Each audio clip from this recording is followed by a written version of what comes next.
Hello and welcome back to FEW for FEW Chamber of Champions, and we have a massive show for you tonight, a pretty much almost 2-hour show heading your way in terms of wrestling content, the intro and outro, extended over 2 hours, but almost 2 hours of just pure wrestling.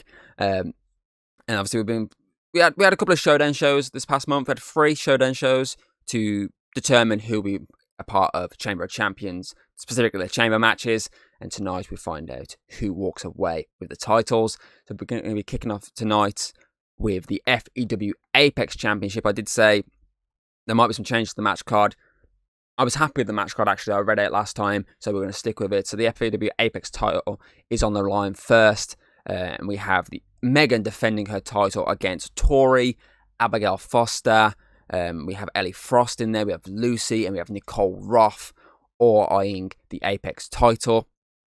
Then that's going to be followed by the Undisputed FEW Championship. There's a slight change of plan for this one. Originally, it was supposed to be Asda Farfax taking on Alex. He's basically unable to compete, so Robert Lane will be stepping in to face the Undisputed Champion. It's one of 2 changes, actually, for tonight, which I'll get into the next one shortly. We then have the FEW Women's Tag titles on the line, as Emily and Olivia, also known as Kay and Kyle, will be taking on the Warrior Queens, Hayden and Madison, of course, for those tag titles.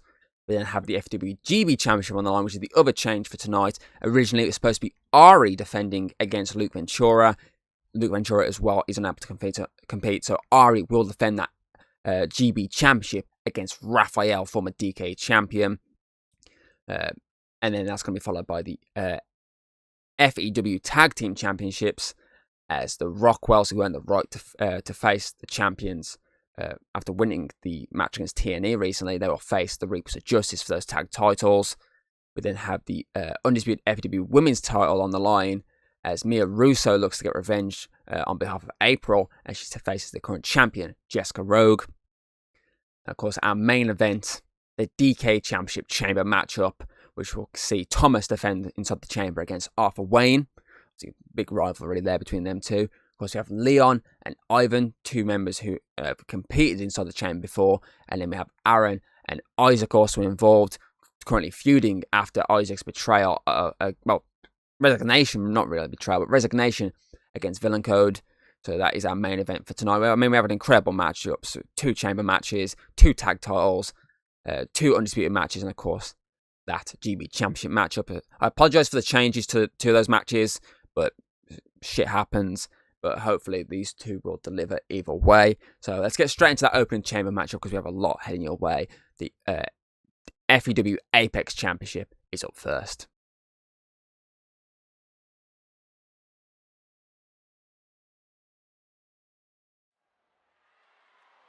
Alright, let's get this opening Chamber of Champions match underway. This is, of course, for the FEW Apex Championship. 2 championship matches up for grabs.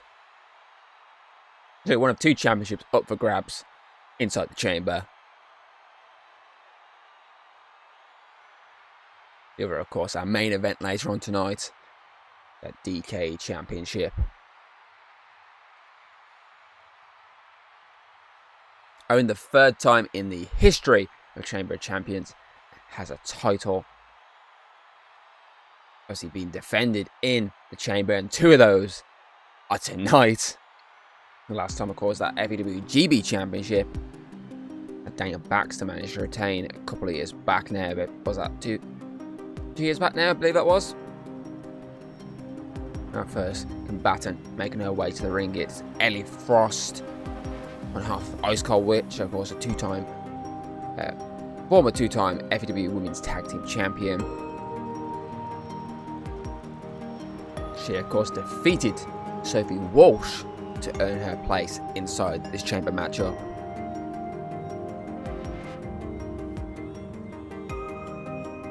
Ellie looking for her first singles championship in FEW.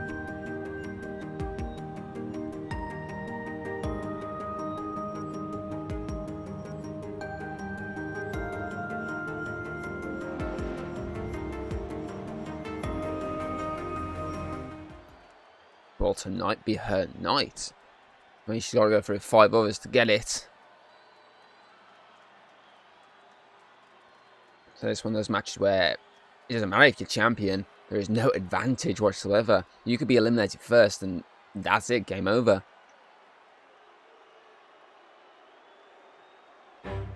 And here comes our champion, FEW Apex champion Megan, who's held that title since winning it in that triple threat birthday spectacular. Sorry.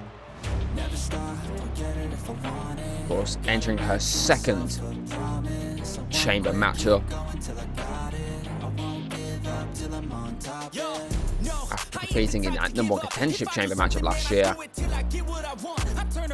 Remember, she actually entered, I believe it was first or second, but either way, it was one of the first 2. She started the match and managed to win it. Took us out to some solstice in the process.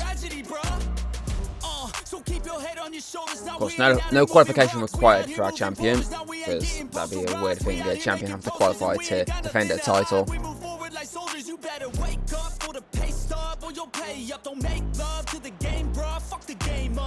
So she gets to sit in stand in the chamber at least, while everyone else beats the hell out of each other. But obviously last year, obviously when she drew, first/second. Yeah, she would have probably preferred a bit later in the matchup, but you know, it is what it is. But with the championship on the line, I think she'd definitely be wanting to come out last. I just have to see how lucky she has been as Abigail Foster makes her way to the ring. Abigail, of course, knocking off Nora Hooper to earn this championship matchup.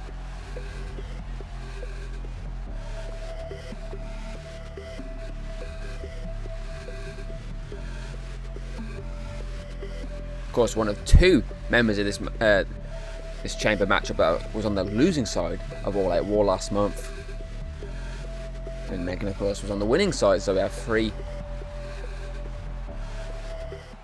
of the 8 involved in that matchup. Ignore me. I don't know why I said 6. 3 of the 8 involved in that matchup from last month, present in tonight's chamber.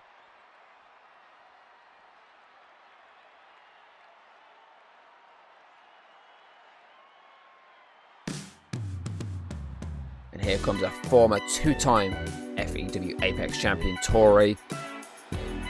Also former Miracle Contract winner. That's, of course, how she won the first FEW Apex title. Of course, cashed in and beat Becca Mason, who was the inaugural champion at the time, after she literally just winning it.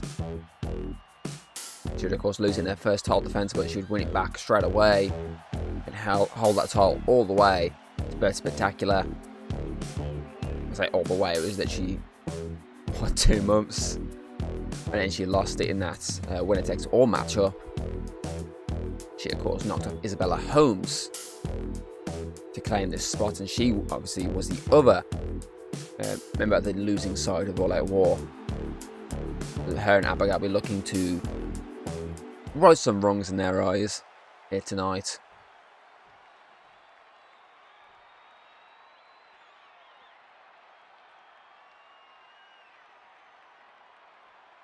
And then that is all 4 pods claimed.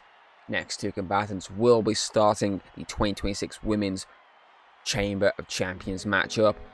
And first up is a former, the 2025 Women's Birthday Rumble winner, Nicole Roth, who had to go through Amelia Drakeford to claim this spot. Restlessness to hell and back. What's my purpose? What do I grab? A slippery surface, a heart attack. And sometimes you just gotta believe there's something that'll give you relief. There's something that'll have what you need, what you need. We're broken, it's tragic, we're not all elastic, but maybe there's magic. Believe you could have it, and I know of sadness, the anxious and panic, the infinite vastness. which of course means Lucy will be her opening opponent. Now, drew the unlucky first and second, which I say is unlucky. We've only ever had 2 winners from said spot, and they were both from last year. It was Raphael and Megan, both winning from the first/second spot. Everyone else seems to be from that 4th/5th/6th spot, really.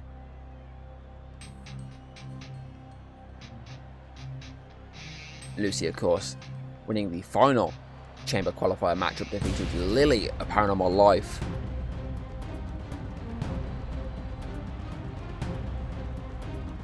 And to be fair, just like Tori and Abigail, Lucy knows what it's like to be on the losing end at All Out War, having lost last year's All Out War matchup when she was obviously when her team Born in the Darkness took on the former Draconics.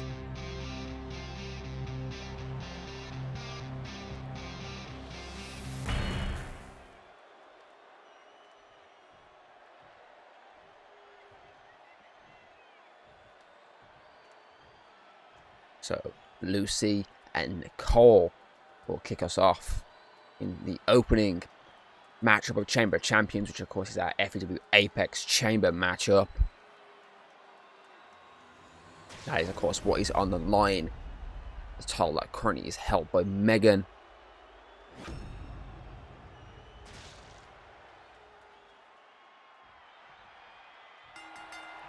And we are underway.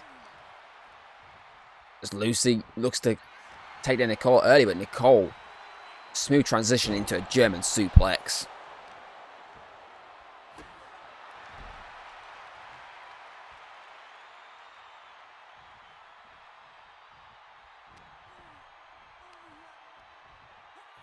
Oh, back body drop.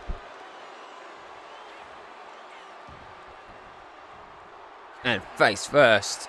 Multiple times, slamming her head into that canvas.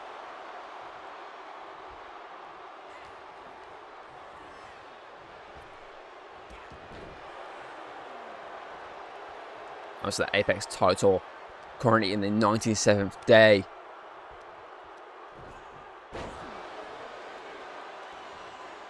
If I've worked it correctly, 97th day for Megan.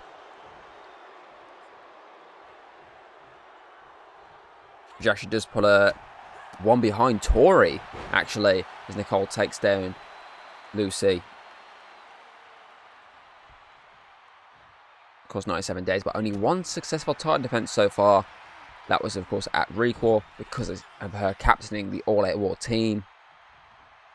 All face first.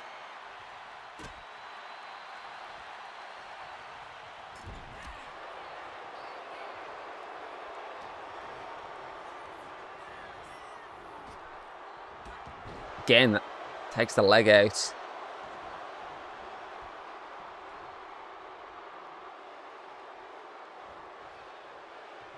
Of course, since that title was introduced at Christmas Brawl in 2024, we have had 5 women. Oh, super kick to the face. 5 women hold that title. As Lucy was looking to do the head slamming once more.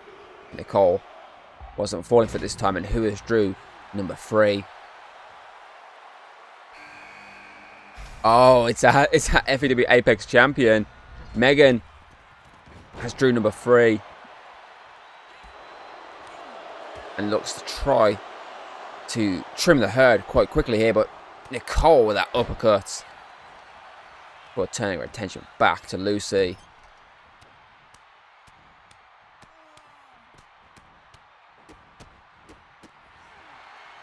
Nicole did not realise Megan was back to her feet, and Megan just drops her down. 1. Kick out. Of course, out of all the ones that qualified, remember, Lucy technically cheated to earn that qualification spot.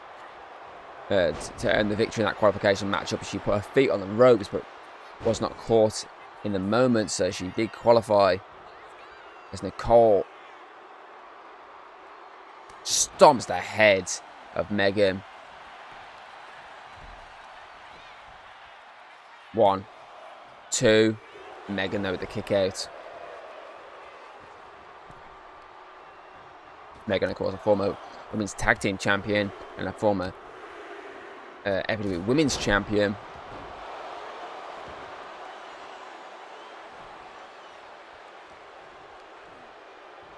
She, of course, is one of only 2 women who've held all 3 exclusive titles to the women's division. Is Lucy. She's taking the fight to Megan outside the ring. Nicole attempting something there, but has just been caught. But prevents any sort of powerbomb. Well, that's what it was looking like to me. Is we're about to learn who number 4 is.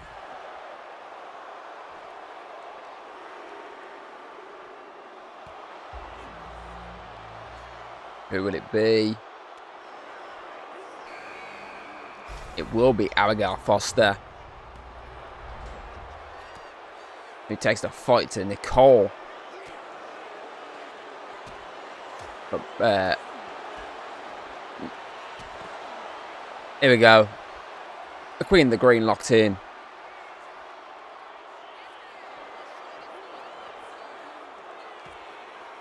Megan gets caught though. Lucy, oh, eat defeat. Ref finally he spotted a bit too late, to be fair. I mean, it's anything one of these matches, you kind of need 2 officials really, because you can have 2 pinfalls going on at the same time. You can't blame him really for that, as Nicole heading up, and Megan was attempting something there, but Lucy with a counter. Kick out from Abigail there. Megan getting smashed in the head by Lucy. What I missed, focusing on the Lucy and Megan battle, was Nicole fly off the top of that chamber and take it. Abigail. I feel like, just like referees, I think I need extra sets of eyes on this matchup. It's Abigail and Megan both thrown in, and it's now Lucy versus Nicole. As it's like I think there's a submission locked in there by Lucy, but Nicole managed to get out of it as we await entrant number 5. Oh, face first.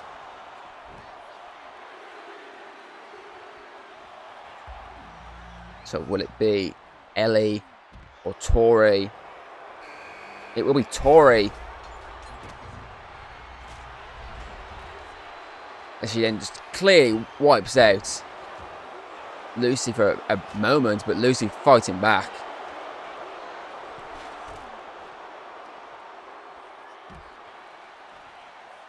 I'd say every woman outside that ring there, but Tori decided to go back in.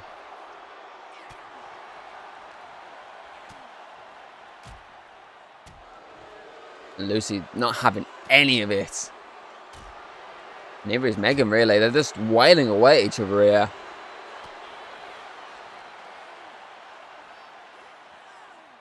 Megan gets thrown back into the ring with Tori lying in wait, but Megan one step ahead of the former Apex champion, as Abigail just got dropped by Lucy. 1, 2, 3. Abigail has been eliminated. I did not quite see what she landed there.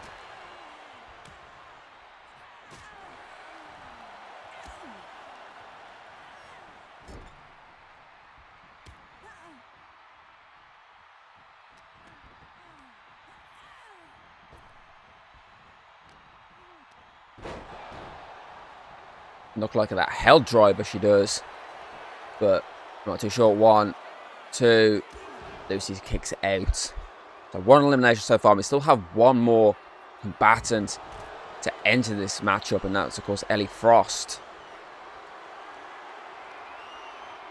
Nicole just drops Lucy and gets caught by that dropkick from Megan, but kind of just took it on the chin and drives Megan into the corner.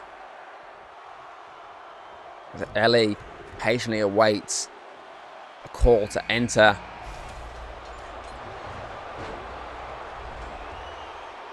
Oh, submission locked in on Nicole here.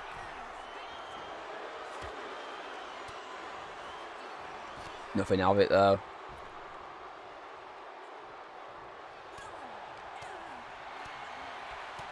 Oh, I think Lucy just got busted open. And Megan just got driven down. 1, 2. Megan kicks out though.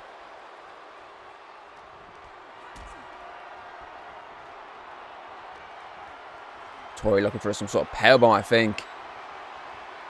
No, actually. Face first off the turnbuckle.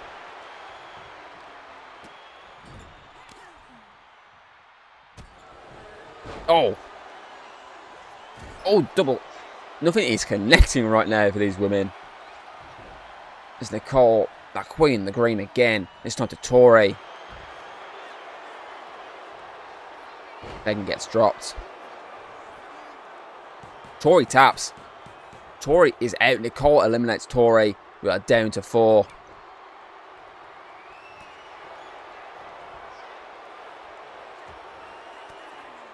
Drop kick to LA.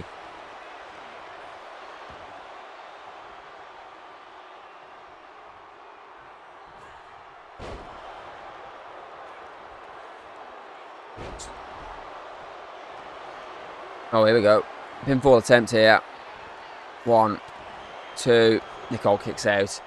Megan managed to turn tables on Lucy and maybe looking. Oh, she does not connect with the cosmic end. And Lucy has 1 ticket straight to hell for Megan. Ellie just drives down. Nicole, 1, 2.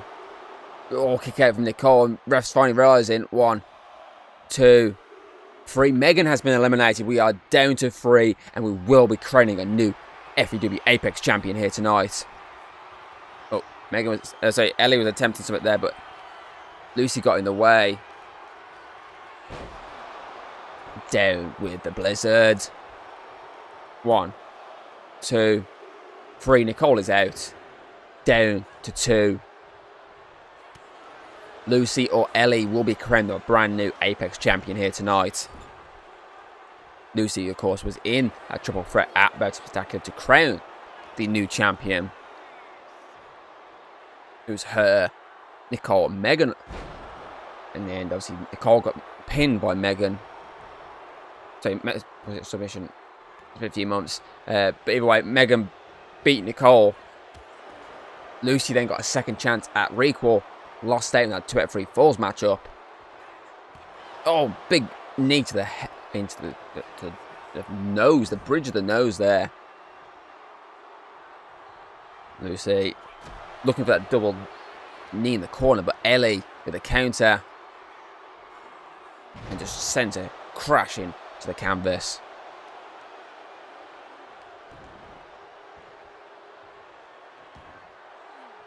Lucy with a counter again. Ellie chopping away.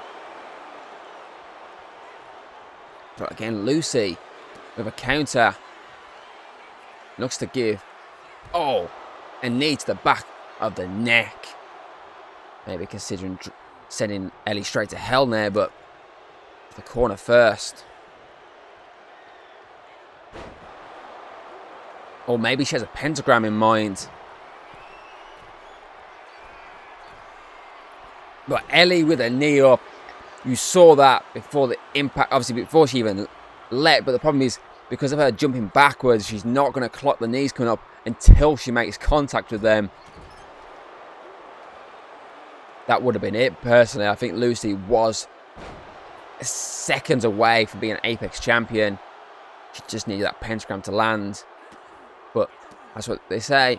High-risk manoeuvres not always coming going in your favour. And that big boot may have knocked Lucy out cold.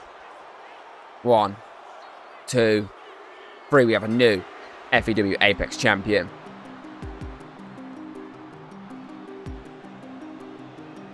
Ellie Frost, her first singles championship in FEW.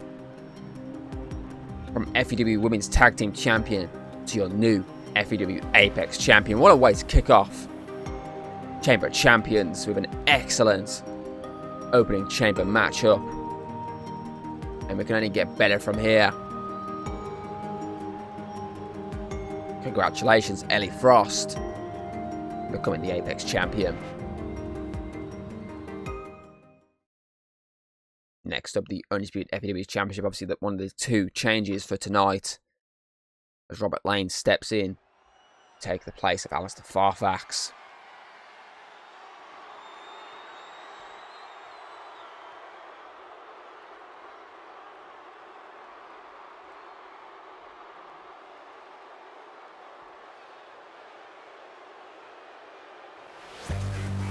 And here comes Robert Lane.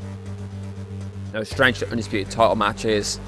After competed against Thomas a couple of years back, he'll be looking to go one step further and becoming Undisputed champion.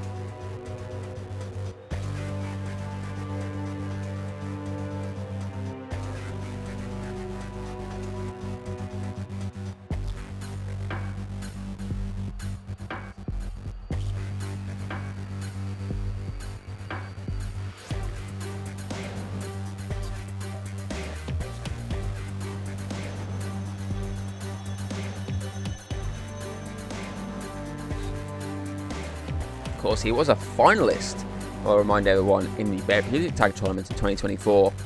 Ian Farfax, which is obviously who said he could take his spot, were a tag team back then. They haven't really been a tag team since, but they've still been very chummy with each other.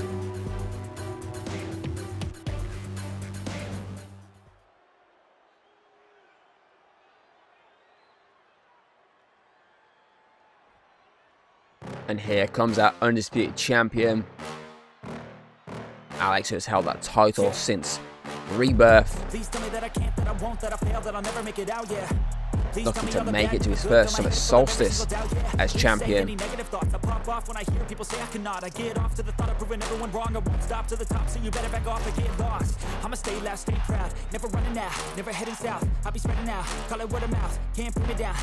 win tonight will be his 6th successful defense and will push him to 208 days. Obviously between there and the next solstice, until Solstice.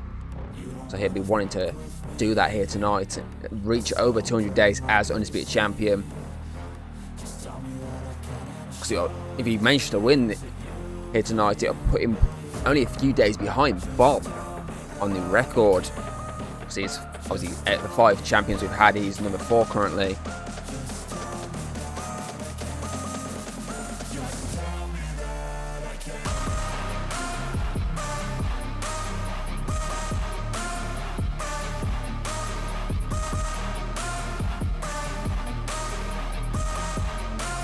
He's also looking for his 29th Free For You event.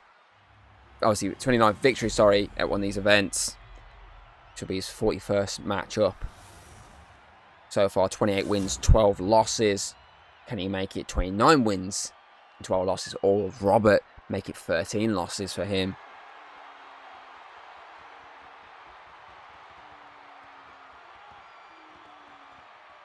This also marks his 64th matchup in FAW. Alex, so far 42 wins, 21 losses. More in the favour of wins. Good for him. Of course, match number 7 in 2026.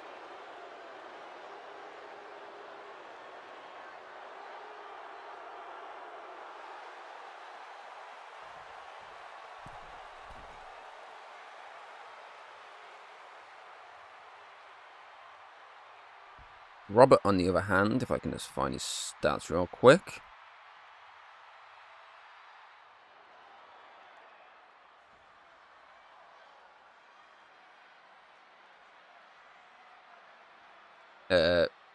This will mark, if I've been calculating them correctly, which I believe I have. This is his 14th matchup. So far, 3 wins, 10 losses. This is also his 7th. Oh! Did not even wait for the bell. Looking to bring it into Alex quite quickly and controversially. I was about to say this is his 7th free for you event. So far 6-0 in terms of losses. Knee to the face there.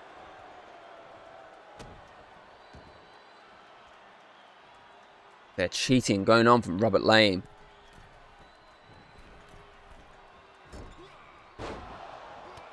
And then Karma strikes as Alex rolls him up, trying to steal one here. Kick out there before even one. Alex, of course, says held that title proudly since Rebirth. Knocked off Arthur Wayne back at the start of February. Since becoming champion, says beat Robert Lane again. Arthur Wayne beat Arthur Wayne. After taking the title from him, he beat him again in the Heartbreaker matchup as Alex just drives down Robert Lane. He then knocked off Ross Rockwell at Proving Ground for defeating Jeremy at a bit spectacular as the knees got up there from Robert Lane. But Alex with a big headbutt. To recall, it was Steve Baxter that took the L. And all at what it was both of them. So he's defeated 7. This will be his 8th title defense. Well, so 7th title defense. 8th combatant he's faced since becoming champion. So far, he's held up really as champion, Alex has. Oh, knee connects with that turnbuckle. Alex, submission locked in here. Robert stamps on his feet. On his foot, sorry, his right foot. Alex says, nah, nah, nah, nah. And down you go. Kick up.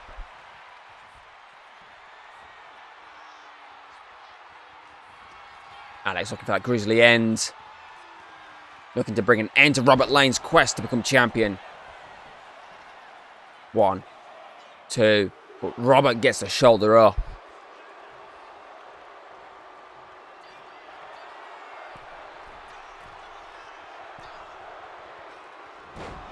Elbow doesn't connect.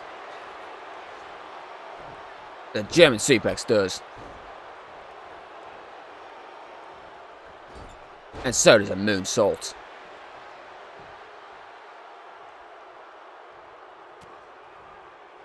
Robert. Photo finish. Needs to hook that leg. And he does. 1, 2. And it's Alex's turn to kick out of the big move. Both men are kicked out. Oh, the opposition's finishes now. There's Robert. Maybe looking for that ankle lock. Yes, he does. Locks it in and Alex hasn't got anywhere to go. Oh, he locks even deeper here. Uses his body weight to drag down Alex's leg, preventing any sort of squirming away. But Alex managed to roll himself over and shift that body weight, using his other leg to get himself out of this predicament.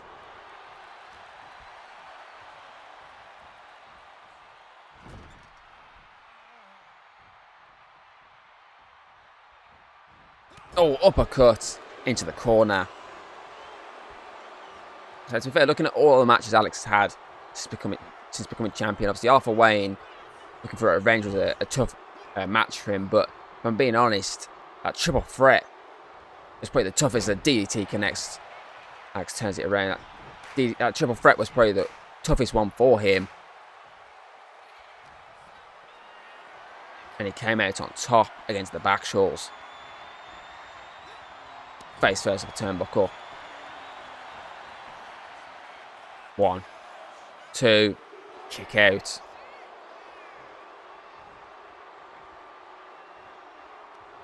Uppercut.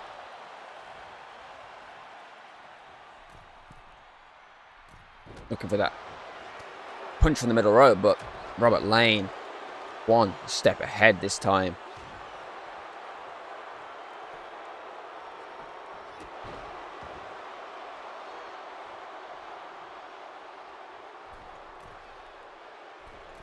See, own up here. Oh, a moonsault from the middle rope.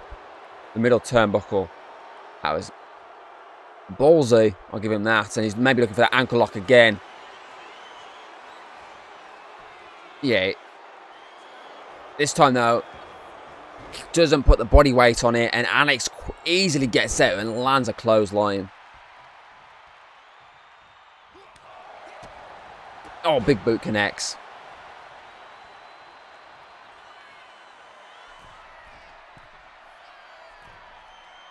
Alex with the elbow drop from the top rope. Here we go again. Back body drop. Here, looking once more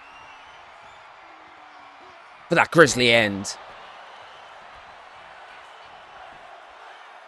1, 2, 3.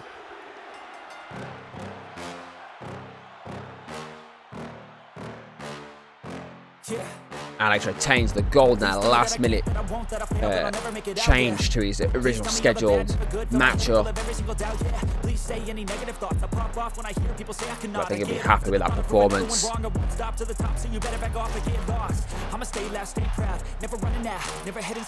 He now heads to his first summer solstice as an Undisputed champion.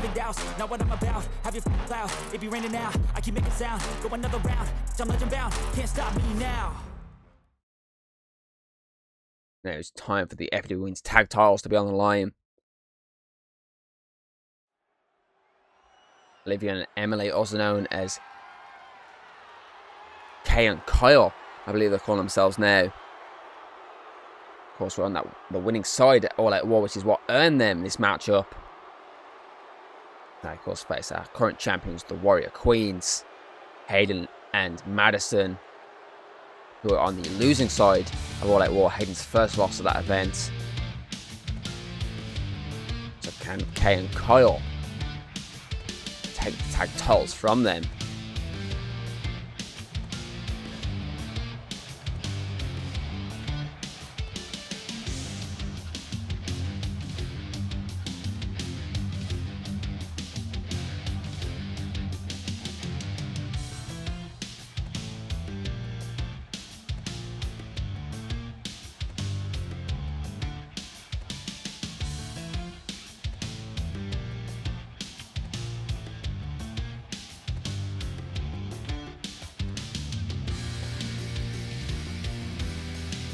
If they do, they will prevent them from reaching 127 days, which are currently would then make them joints with Cosmic Anarchy for seconds. So, win for tonight from the Warrior Queens would put them over Ice Cold Witch and move them into third place, or well, joint second technically. But can these two prevent that?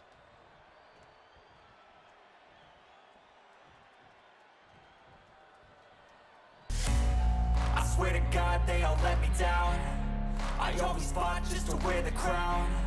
I'm pissed off at these fucking clowns. Looking for a third title defense here tonight. It's only worth it if you work for it. I won't stop till they hear me now. Third title defense? Hold on. No, second. Am I saying third? 3, 4. And then now. It's a second. This will be their second tonight. Then I wrote 3 down.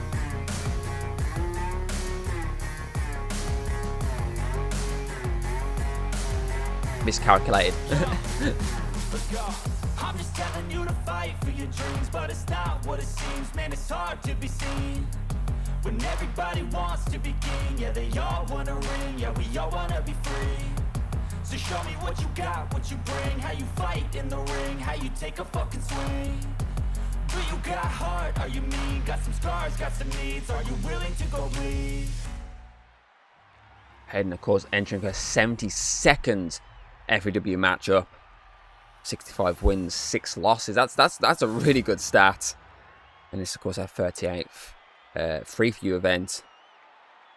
32 wins, 5 losses. Again, really good stats these are.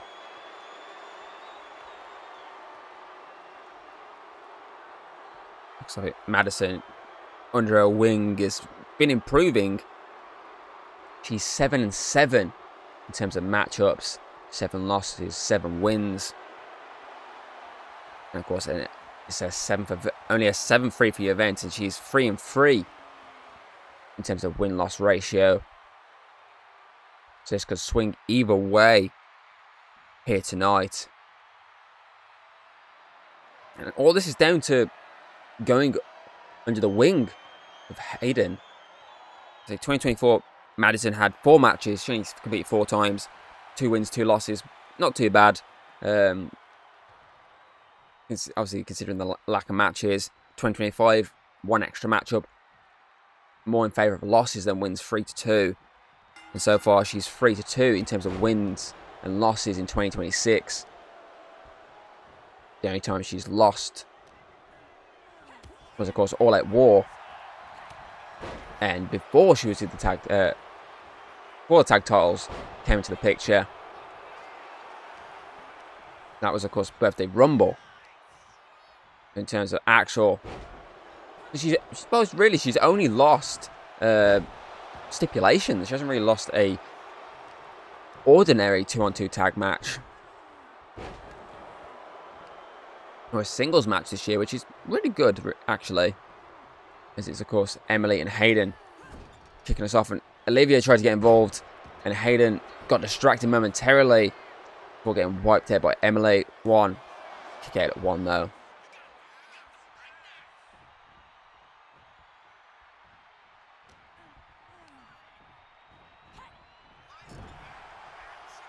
Hayden looking to turn tables here.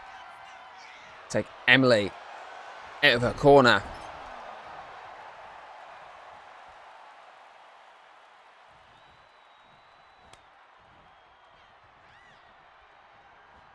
And gets wiped out after a tag in. Madison instantly taken down by Emily Kay. Duck under. Oh, single leg drop kick.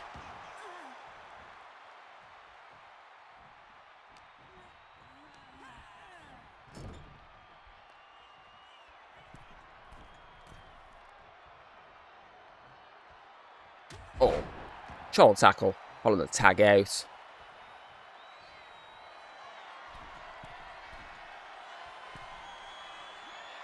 Elbow draw. Hayden looking for a pin. But Olivia says no.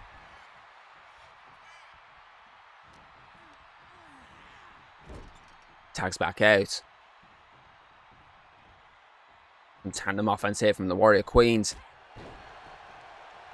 Double elbow as Emily finally gets to tag out, and Olivia is in. Dropkick connects. Standing moonsault. And Madison quickly back to her feet and lands a DDT.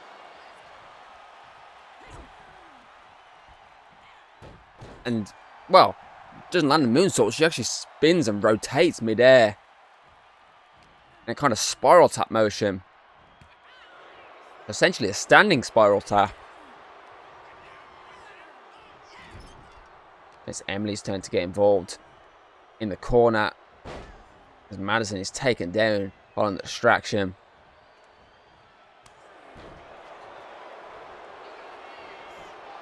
Kick out though.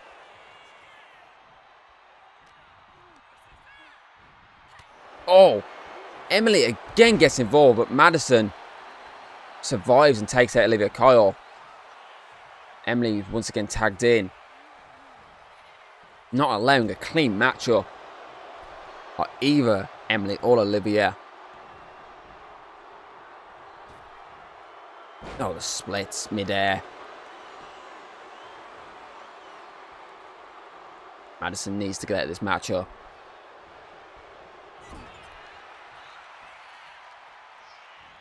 Or at least out of that corner. She's realised now. Tags in Hayden.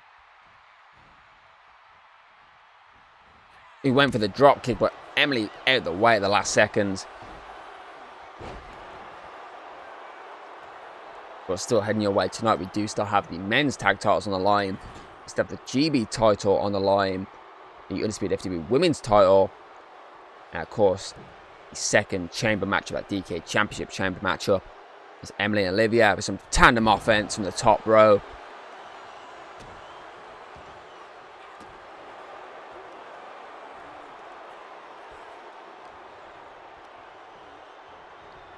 Hayden with a counter.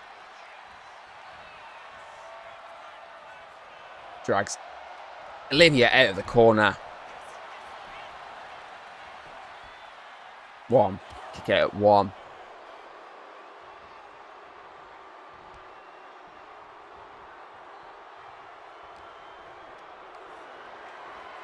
Oh, slams her down.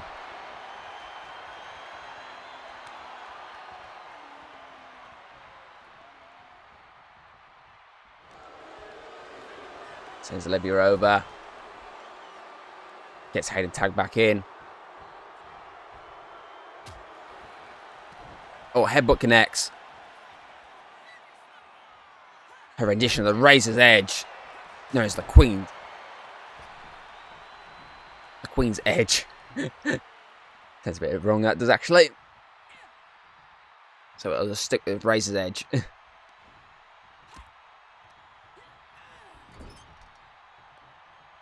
Emily gets the tag in.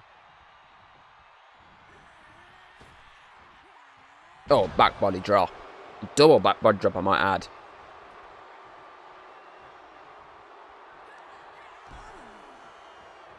Emily looking for the wipeout.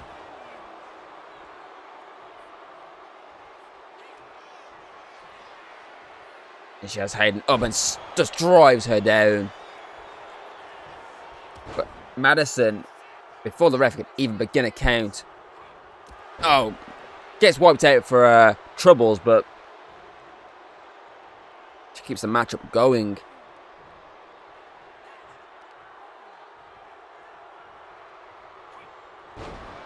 Hayden now striking while Emily has her back turned, but Emily shifts that body weight to take her out.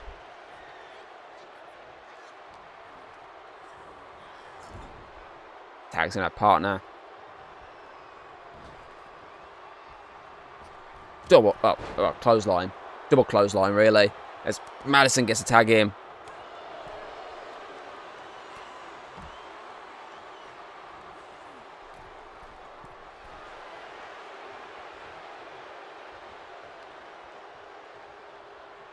Madison all by herself right now as Hayden is down.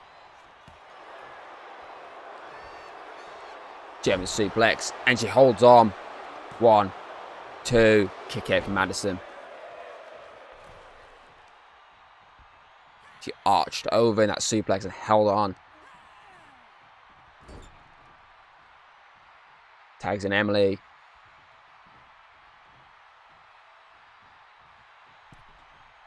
Who stomps Madison into the canvas.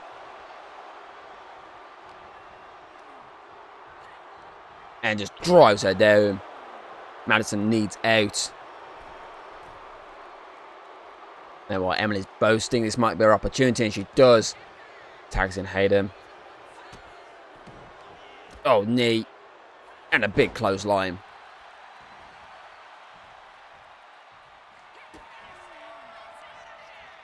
And she's now looking for who's the boss. 1, 2, kick out though.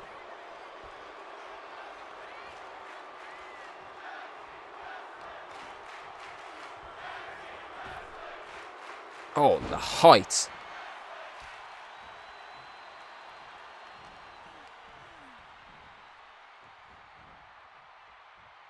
Slams her face first. Trying to think how do I end this before getting wiped out of a clothesline.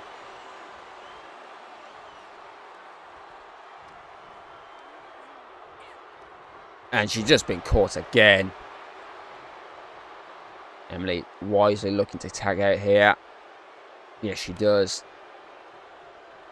One more move and it would probably be over for her. Olivia Gets caught. Hayden trying to turn over. Yes, she does. Submission locked in. Olivia gets out of it. Tries to send her into a corner. Counter though. Back into her corner. Tags in Madison. As the Warrior Queen strike.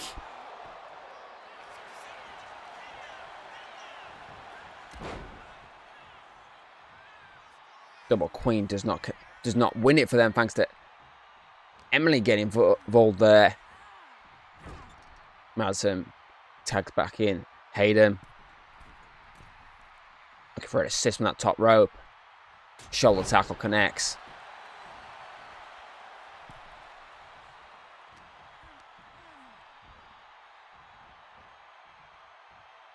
Face first. And she's making sure Emily can see the damage here. She's looking for another one of her razor's edge. Kick connects. Right in front of Emily as well. Daring her to step foot in this ring. A second. Who's the boss of tonight? For tonight, sorry. 1, 2, 3. I swear to God they all let me down. I always fought just to wear the crown. I'm pissed off at these fucking clowns who were all taught they deserve an ounce. It's only worth it if you Warrior Queens retain and will now head to Summer Solstice to defend those titles. Who against? Who knows? But congratulations, Warrior Queens, on. I think I just may have had my question answered of who will face Warrior Queens at Solstice. The #1 contenders. We forgot about Protectors of the Kingdom. The longest reigning women's tag team champions. They of course won that matchup at Burst Spectacular, #1 contendership matchup, to earn the right to face whoever is women's tag team champions. And they've held back. They've stayed quiet. And it looks like they've now making their claim for Summer Solstice to try and get those titles back that they lost last year. Sarah and Atlas want the women's tag titles once more. And now it's time for our second change of schedule, as Raphael, of course, comes in for Luke Ventura to face Ari for that GB title. Of course, Raphael, former DK champion, held the title for a month, from Battle of the Gods all the way to Night of Scares, so September to October. Beat Ian Parker to become champion, but of course lost out on the title to Thomas the following month, and just could not get it back despite his vicious approach to taking down the champion. Of course, different type of champion he's up against tonight. This is someone who's pretty equally as brutal as he is. Ari, of course, holding that GB title since Christmas Brawl back in December. Just like Alex looking to enter Summer Solstice for the first time as a singles champion. Raphael stands in the way. Of course, Raphael, decent history of this event. Of course, as I stated earlier, won the Chamber matchup last time out. And that's what earned him the right to face Ian Parker at Solstice, but Parker got the better of him at Solstice. But Raphael got that second chance the month later. Can he get past Ari and be a GB champion?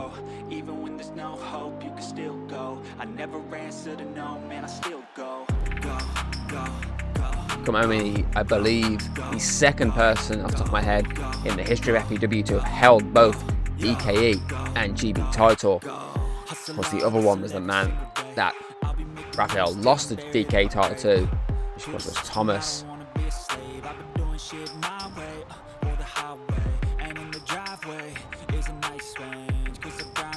climb, I invite pain. You'll never hear me, bitch, nah, I don't complain. Just gotta flip the switch and you can go and obtain anything you want, anything you need. Your mind's got the key ingredient, it's belief.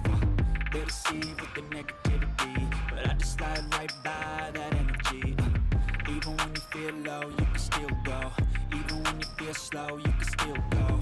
Even when there's no hope, you can still go. I never answer to no, man, I still go. Go, go, go, go, go, go, go, go, go, go, go, go, go, go, go,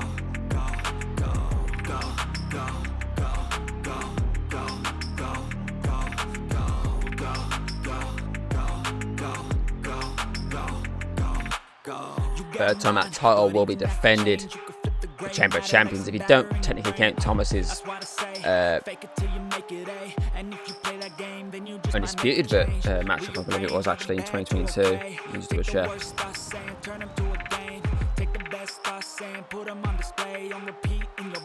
No, I class it as the FAW title, so yeah, it's only the third time really this title's gone up for grabs at Chamber of Champions. Daniel Baxter with the first victory in that Chamber matchup. King Morgan knocked off Callum Watson. Second time out. Now, Ari versus Raphael in the third time for this title at Chamber of Champions. And those two other title matches I pointed out, the Chamber matchup and the Force Get Anywhere matchup between King Morgan and Callum Watson, both incredible matches. So these two looking to make it a trio of incredible matches for this title at Chamber of Champions.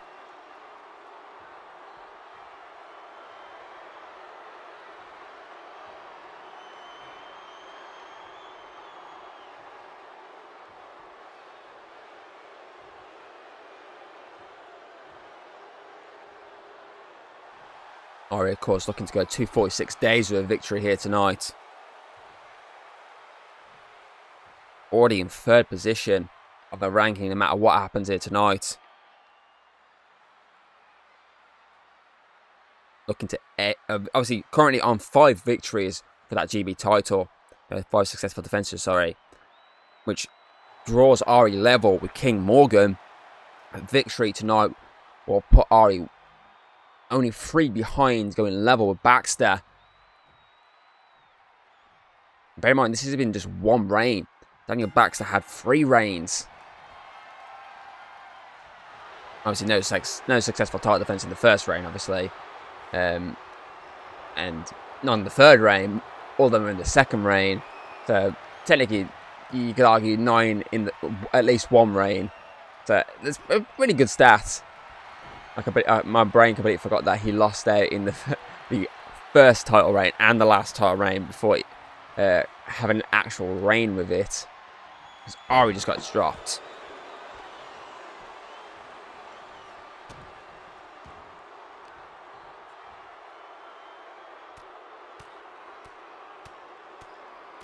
Ari knows who he's up at, obviously what type of matchup they're in for tonight, because they obviously would have watched Raphael over the past couple of years just dominate matches. Even when Raphael loses matches, Raphael still dominates and leaves a mark on their opposition. I mean, look at the rivalry he had with Samuel Scythe. Though he never captured that DK title from Scythe, he put Scythe through the ringer and just shoulder tackles Ari out the ring. So I've already stated many times that he's never faced anyone with such power as Raphael. He said likes of Bob come close, but Raphael is just a different animal entirely. A different beast, I should say, as he lands that suicide dive through the middle rope.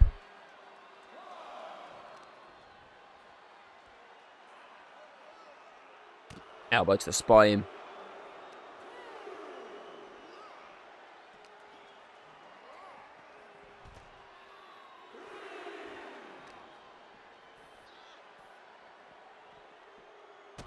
Or stomping on the fingertips.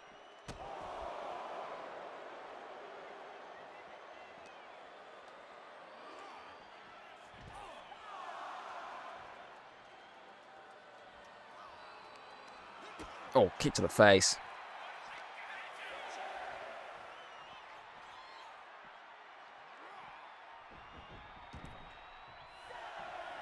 Okay, 7 with the finish. Of course, we're trialling something different here tonight. Obviously, with the countouts. I believe we're trialling 15, maybe 20 before a count-out kicks in. Because we've had too many times where 10 count is been a bit too slow. It's brought it into a matchup, sorry, as Ari gets driven down by Raphael. So I mentioned about Scythe saying how painful, oh, Gold Rush, specifically that move, how painful that move is. 1, 2, Ari with the shoulder up though. Thomas has spoke about as well, his rivalry at the back end of last year with Raphael. The fact that he still isn't right after that as Ari gets the knees up. Clothesline connects. Second clothesline connects. Ducks under. A third clothesline, a trifecta of clotheslines from Ari. Future shock. DDT. I mean, at one point, Thomas Leach had to tape him, obviously bandage his chest up. That's how bad the damage was as Ari wizardry connects. 1, 2. Raphael with the shoulder up. Both have hit their big guns. And both oppositions have kicked out. Clothesline connects.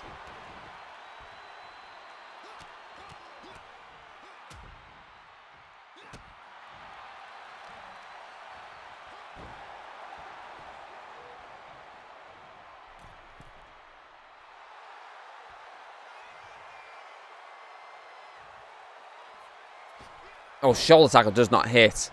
As Raphael gets out of the way. And looking for that. Oh, looking for the senton, but Ari again. Shoulder up. Oh, sorry, shoulder up. Knees up. Shoulder up, knees up. DDT from Raphael. Turns it around. And that's, again, Ari, knees up. Both with their counters. Neck break. Well, neck break. It's the knee from Ari there. Raphael with a clothesline.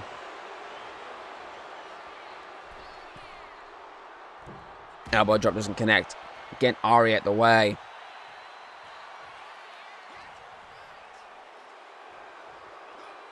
Raphael. That time the senton connects. There was no delay. There was no run-up needed. Maybe that's what went for Raphael's mind. Maybe it's like, that's what has cost me not landing the senton. But Ari with a headbutt.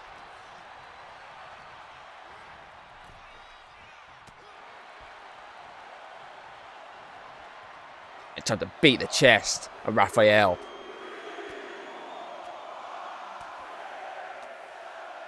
Hard-hitting move after hard-hitting move from both involved in this match. Of course, that at the bottom of your screen, that GB Championship is what is up for grabs. Which is why these two are absolutely dominating each other. Raphael catches Ari and lands a clothesline.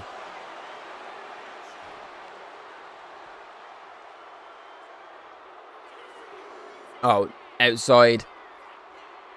Looking to drive Ari down on the neck.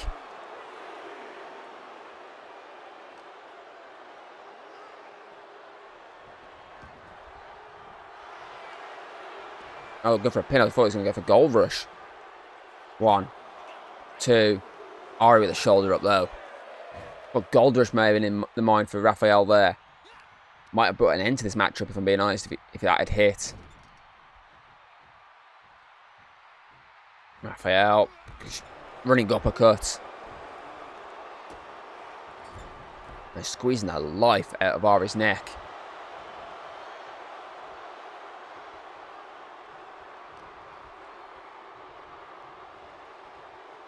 Face first turnbuckle. Ari with a counter though. Drives down Raphael.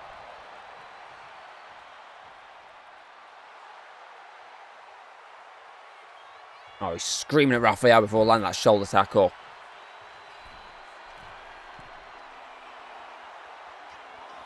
Ready to take flight by the look of it. Oh, the flails down. To me, that looked like Ari tripped at the last second, but still connected, and Raphael connects there with the senton. And a clothesline.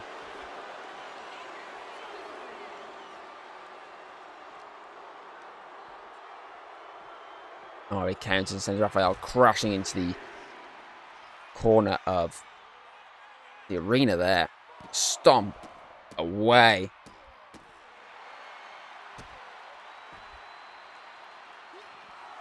Raphael punches the gut.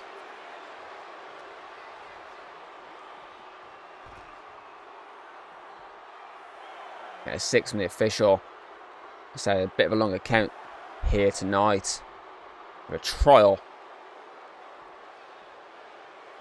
Oh, face first off the steel post. You can already see the Tweety Pies circling around Ari's head there. Get a 10 from the official. Normally would have been a counter, but going a bit longer, as I say. Count of 11 as Raphael telling Ari to get back into the ring, and a wizardry for the second time. Second wizardry of the night. 1, 2, and Raphael somehow gets a shoulder up. I mean, connects an elbow there, but look at that. Pinpoint precision from the wizardry. The second, again, I will add, of tonight. But look at this. Gets the third up before even this there, and then the elbow puts Raphael into place. So Ari's trying to finish this. Now now that Raphael is up against the ropes, an elbow drop from the middle rope. This has to be it. 1, 2, 3. Ari retains. Even when you feel low, you can still go. Even when you feel slow, you can still go. Even when there's no, I mean, look at the state of that chest. That is a gold rush and multiple sentons. But what a victory for Ari. Again, just like with Alex, a last-minute change to the original scheduled matchup.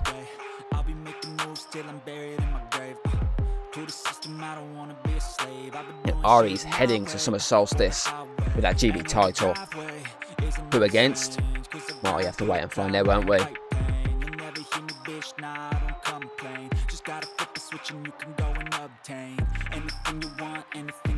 Congratulations, Ari, on surviving the domination of Raphael.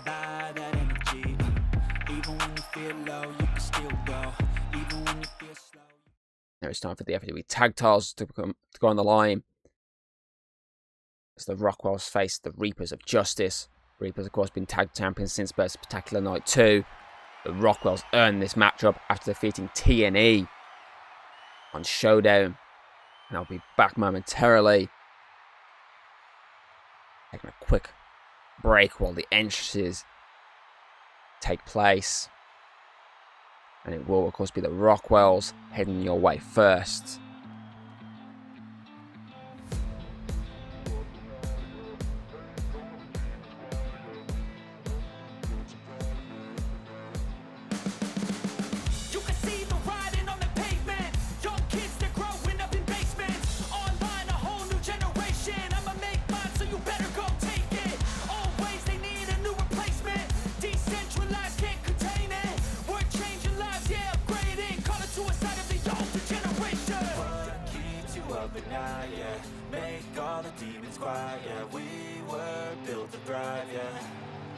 I think that we've all had enough. What keeps you up at night, yeah.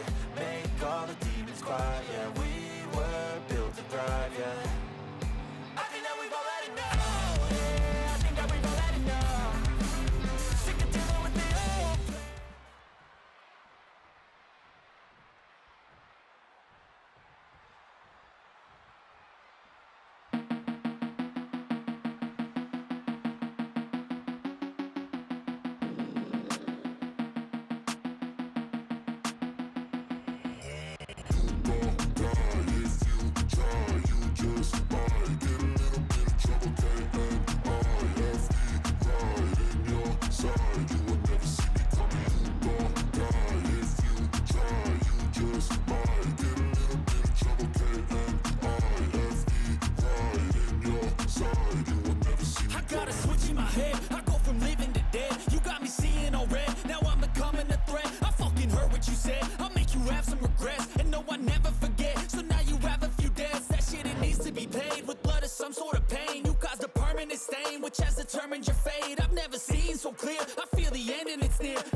My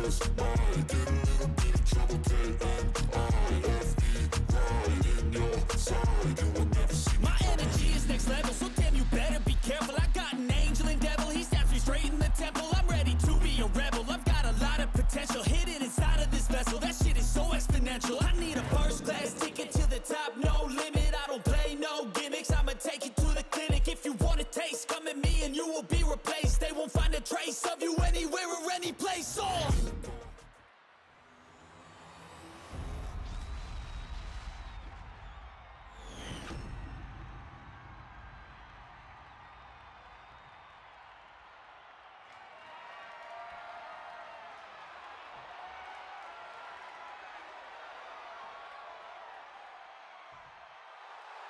Right, back just in time as the Rockwells look for their first ever tag team championship reign and their first title reign in general. But I gotta get for these two first. The Reapers of Justice held those titles as Assassin's Spectacular. Both former singles champions. Tobias, of course, former two-time FWGB champion. Sammy Scythe, former two-time DK champion. So the Rockwells have a mountain to climb in the forms of the Reapers of Justice.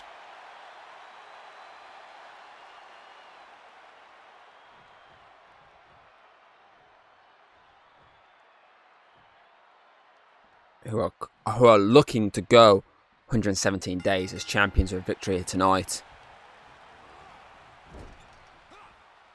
Also looking for their third title defense. As August just drops Scythe and Max follows through. Of course, history between the Rockwells and Tobias, of course, former Hero Code members. Max and Tobias, of course, both competed as a tag team in the inaugural Bear Pit Tag Tournament, which obviously was referred to as the Birthday Tag Tournament back in 2023. Both fell out in the opening round, being defeated off the top of my head here. It was either Villain Code, sorry, Delta Strike, or the Backshaw's, the Deadly Bros that beat them. Let's have a look at my notes here. It was Delta Strike. It was the team of Morgan and Ivan. Elbow drop connects. One. Kick out of one. As Tobias looks to steal one early against two former friends. I mean, they still are friends. There was no bad feelings when Hero Code ended between them. It was just obviously Matthew and Nick that kind of went out with that friend group as, oh, powerbomb, rolls him through.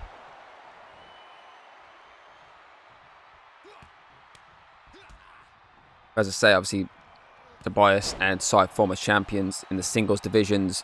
Tobias, of course, I say, two-time GB champion. Obviously held the titles, a combined total of 118 days. Two successful defenses after winning the ladder match to crown the GB champion at Summer Solstice in 2023. Max was looking to tag out, but Tobias quickly rolls him up. One, kick out at one. As he held the title from Solstice all the way to Collision Course. Lost to Baxter. Won it back at Christmas Brawl. Would then lose it again at Rebirth. And hasn't held it since. Legs are up from Max there. Competed in the chamber match of that, obviously, of 2024, that GB title chamber match. Did not get the title back in that either. Scythe, on the other hand, 484 days was the combined total of his two reigns. 182 first reign, 302 second reign as Max just drives him down. Had 14 successful defenses during those two reigns. And I say he still is the overall longest reigning in terms of both singles reign and just combined reigns with that DK championship. The only person close is Thomas.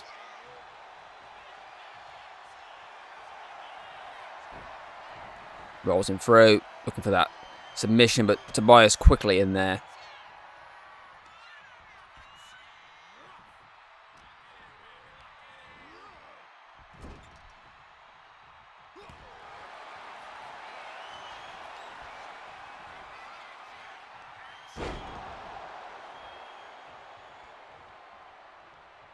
So obviously, just like Tobias, really, Scythe also has competed inside the chamber.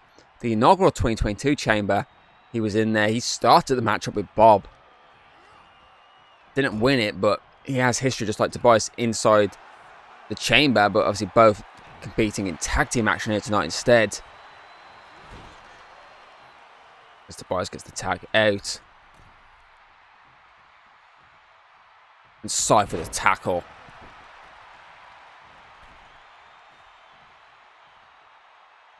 And now he's on the hunt for Max. But it's Max who strikes first. Catches him.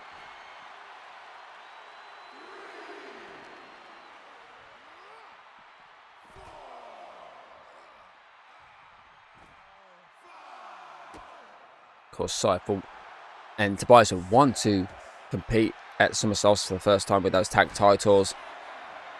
Because both had decent history with that event. Oh, pale, but I say 2023, Tobias won the GB Championship ladder matchup. 2022, Scythe not only won a number one contendership matchup for the tag titles, he also won the tag titles that night with Bob when they were obviously teamed up as Doom.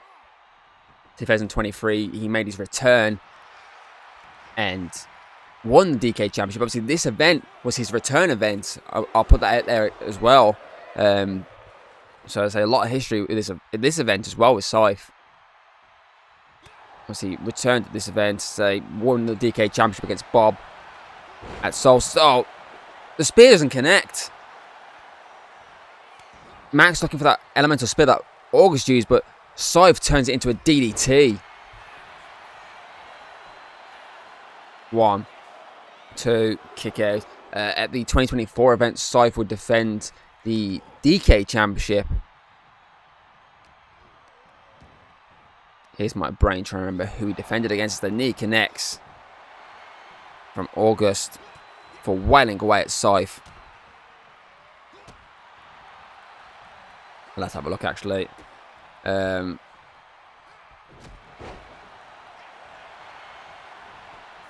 It was Lucifer. Yes, it was. It was Lucifer's debut matchup. And then, of course, Scythe didn't really compete at last year's event, if I remember correctly. Clothesline connects from Tobias. That was the first time he didn't compete here.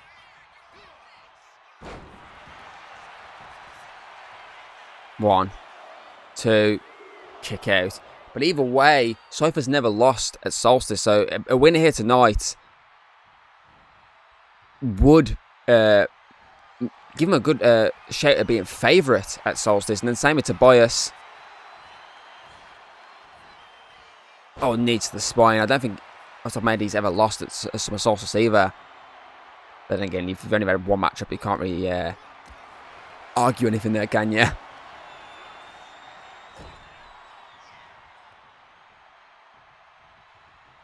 But ever since becoming a tag team, these two have just looked unstoppable. So it's a mountain to climb here for from the Rockwells tonight. The odds are against them.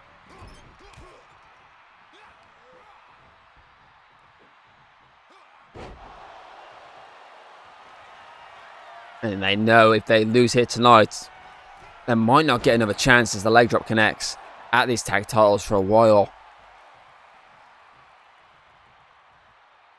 I say with all these stats for Tobias and Scythe at Solstice, I feel like whoever is up next will be going, you know what, I hope the Rockwells get the win here tonight. I know Rockwells won at the 2024 event, but it's like, I hope they knock them off here, because other than that year, they they don't really do much at Solstice. They pretty much lose. So in most people's eyes, it'd be an easy win if the Rockwells can get the win here tonight. But the Reapers, as I say, are a different story entirely. As Cypher is tagged in. Faked out the headbutt there to Rockwell. To Max, sorry, specifically, as Max punches away. He's struggling to see, I think, because of the blood in his eyes.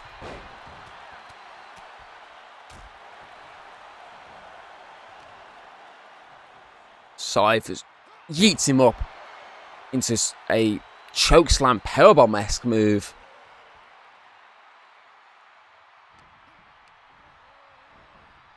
Max turns the tables on Cypher.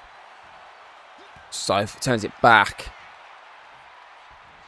Oh, Cypher tends to go for that move on the rope, but a lot of times does get caught, and he, at the corner of his eye, saw Rockwell go for the leg and moved at the last second.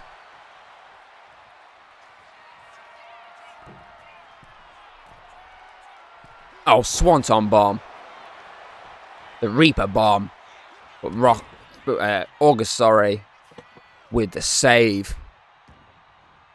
So I've swung for the fences there. And this time just flails away. 1, 2, 3, and the splash was enough.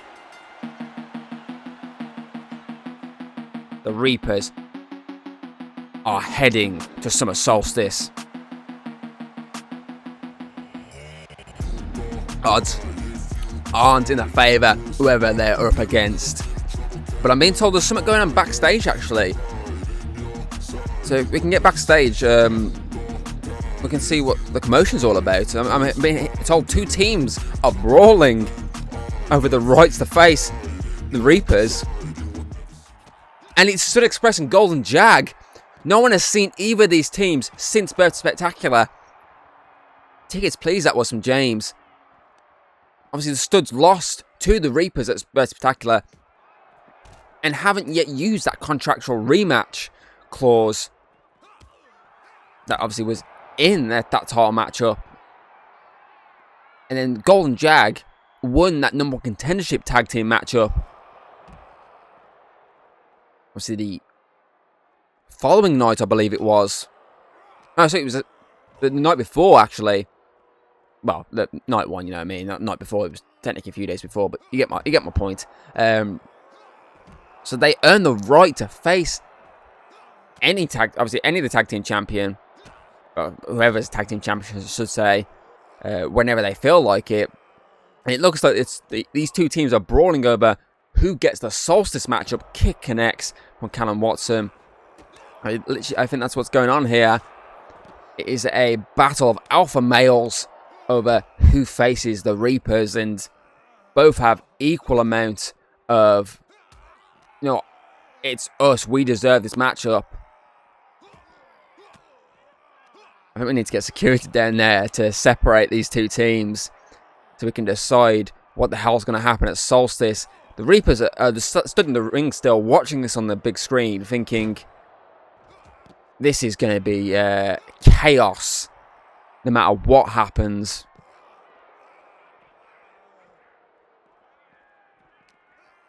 This is just...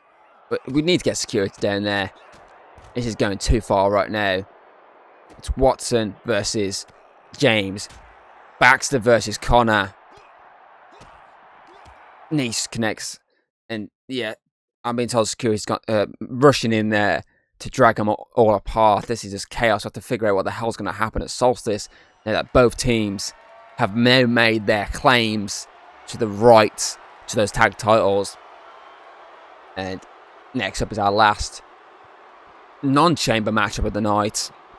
The Undisputed FW Women's Championship. Mia Russo going one-on-one with Jessica Rogue. Mia, of course, had to watch as Jessica rolled up April last month for the victory, despite April looking the more favourite in the matchup. So now can Mia go one better than April and take the title from Jessica Rogue? Of course, these 2 former women's tag team champions. They were the duo that beat Protectors of the Kingdom, who of course returned earlier on tonight. They held those titles all the way up until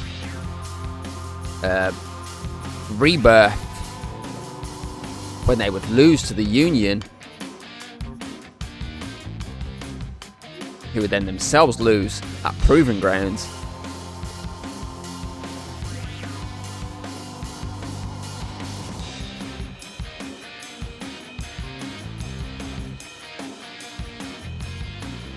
Trying to remember, did these two ever get a rematch of those titles? I don't think they did off the top of my head. So not Rebirth, they lost it at Christmas Brawl actually, ignore me. They held the titles from, I believe it was Battle of the Gods until Christmas Brawl. Union beat them. They had the rematch at Rebirth. The Union beat them again. Yeah, okay, yes they did, ignore me. Get me wrong matchups here. Jessica Rogue, the Undisputed FW Women's Champion, heads our way. Of course, she's in her time in FW, she's been Interim Women's Champion, she has been Apex Champion, but this is the biggest title she will ever hold in this company. I just wanna stay bad, stay mad, chip on my shoulder cause they treat me like an outcast. I ain't gonna take that, stay back, I'll be swinging hard till it hits. Knocked off Jade Connors at Bertie Spectacular after relinquishing her title, her Apex title, because she wanted to focus fully on becoming Undisputed Champion. So far this has been a year of Jessica Rogue, holding that Apex title for the first few months after winning it last year at Battle of the Gods, where she won the Queen of the Ring tournament. She, of course, won the 2026 Birthday Rumble, and then will go on to win the Birthday Spectacular main event to become Undisputed Champion. She's, next to Hayden, probably one of our most successful women in FEW. Not necessarily just in championship matches, I mean in these big stipulation matches, these big showpiece matches. Let's say she's won the Birthday Spectacular main event, she's won the Birthday Rumble, she's won the Chamber of Champions. Remember in 2024, she has won an All Out War matchup. But the only matches she hasn't really won yet is the Miracle Contract, the Bear Pit Tag Tournament,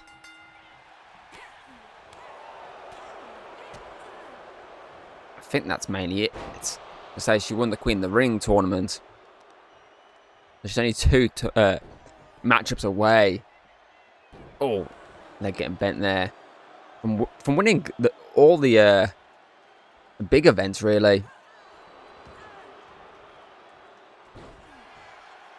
Technically, Collision Course, she also needs to win the obviously the Champion vs Champion matchup, which at the moment she's entering as Undisputed Champion. She entered last year as Apex Champion.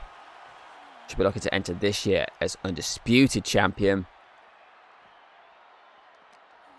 Of course, competed last year's one against Marcus Cross and Thomas, DK Champion and GB Champion. It was DKE who walked out victorious. But at this moment in time, that Collision Course matchup in November is Alex versus Jessica Rogue. But obviously, anything can change between now and then. So if you're looking at the other matches, obviously at the moment it would be Reapers versus Warrior Queens. It would be Thomas versus Ari versus Ellie Frost. But I say anything can change between now and Collision Course. But to be fair, all those matches sound mouth-watering, I'm being honest.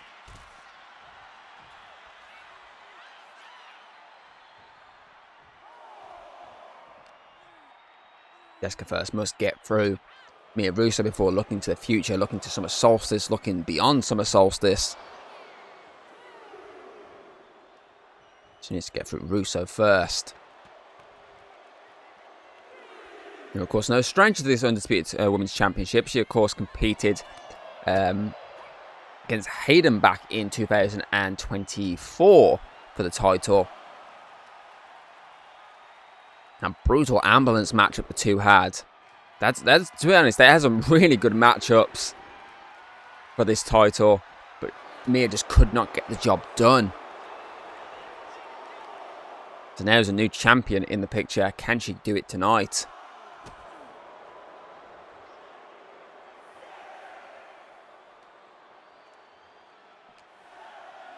Okay, 7 from the official.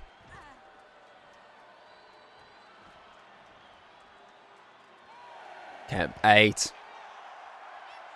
Of course, reminder of our previous matchups. And tonight we saw Ellie Frost become the new Apex champion, winning the Women's Chamber matchup.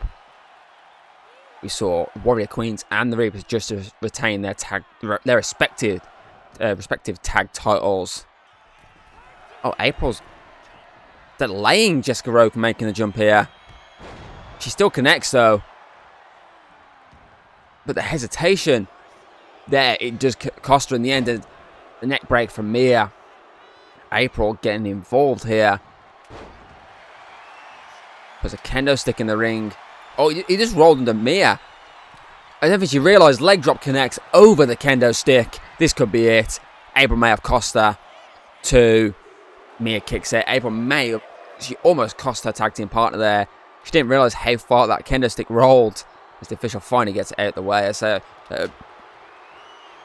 Ari retained that GB championship. And of course, Alex retained the Undisputed FAW championship. Of course, don't forget to stick around because we still have that DKE chamber matchup heading your way. Some big names in that one as well. Let's get Jessica looking to try and finish off Mia Russo here and retain her championship.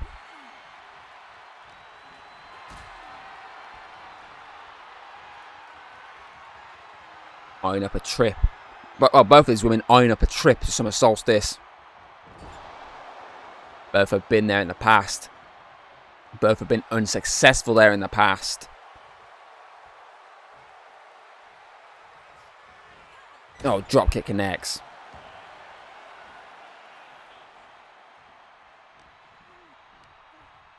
Jessica, of course, looking to make it to 117 days with a victory here tonight.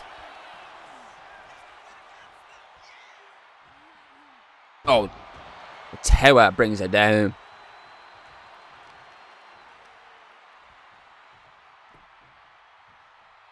Of course, combined reign with that interim women's title reign, which was 119, because a victory here tonight puts her so close to passing her reign as interim women's champion back in 2023/4. So yes, 2020, yeah, 23/4.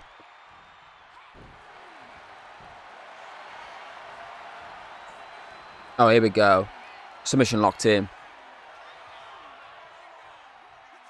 I just realised then if I said 2024 for the Mia vs Hayden matchup, I apologise, it was 2025. I think it was 4/5 actually. It was the end of 4, early 5. Mia looking to end this here. Jessica, of course, win tonight would bring her combined reign to 236.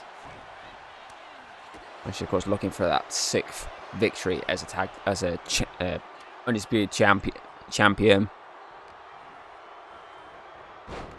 But Mia trying everything in her power to stop her getting any sort of continuation on this title reign.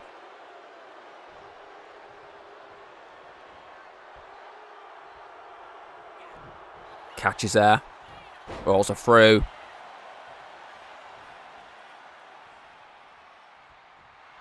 '48. Free for your event is Jessica locks in that crossbow submission. Bowstring, I should say. But Mia isn't giving up just yet. Yeah, this is her 48th matchup. Looking for 28 wins with this here crossbow. April 2. referee watches on as Mia takes the loss.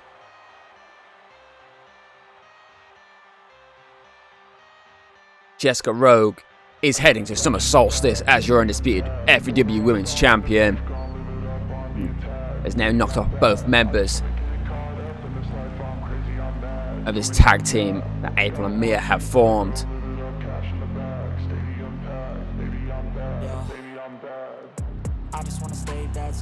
Who is next for our undisputed champion? Have to wait and see. Because now it's time for that main event, that DK Championship Chamber of Champions matchup. As Thomas steps into his first ever chamber matchup. He's never done it before. He's wanted to do it for quite a while now, but just never has. He finally gets the opportunity tonight as he looks to defend that DK Championship against quite a field of opposition. I mean, we've got former Undisputed Champion Arthur Wayne in there. We've got two feuding members of, obviously, two former friends who are feuding. Obviously, Aaron and Isaac, two members of, well, one's former member of Villain Code at least. There's an interesting brawl there.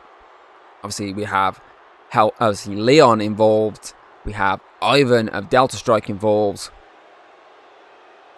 Some decent opposition. We have a lot going on behind the scenes. Ivan, of course, knocks off Adam Wolf in a match he wasn't even supposed to be in. It was Morgan who was given that qualification matchup, but of course he had a slight injury. Nothing that would keep him fully out. But Ivan said, no, you're not risking your health. I'm taking that matchup for you. He's not just risking your health. You're not risking the chance of Delta Strike winning another championship. So he used his leadership privileges to take Morgan's spot against Adam Wolf, and let me just say dominated Adam Wolf to earn the right in this matchup. So the matchup he had, he definitely earned the right to be here. It's just he didn't earn the right to have that qualification matchup. So poor Morgan had to sit back and watch as he stole it from him, essentially. But I suppose that's the privilege of being a leader. You can kind of say, "Yep, no, by my order, it's mine now."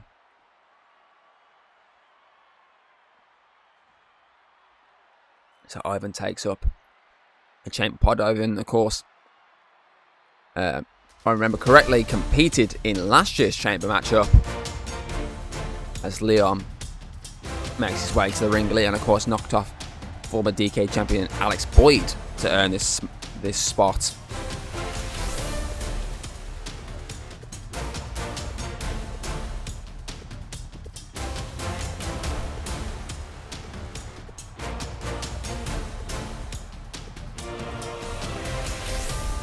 And of course, just like Ivan, he competed in last year's matchup. Obviously, when I was commentating on the Reapers matchup, and I mentioned Samuel Syve competing in the inaugural chamber matchup, I forgot he also competed in last year's matchup. It's that matchup, obviously, which determined Ian Parker's opposition for Summer Solstice.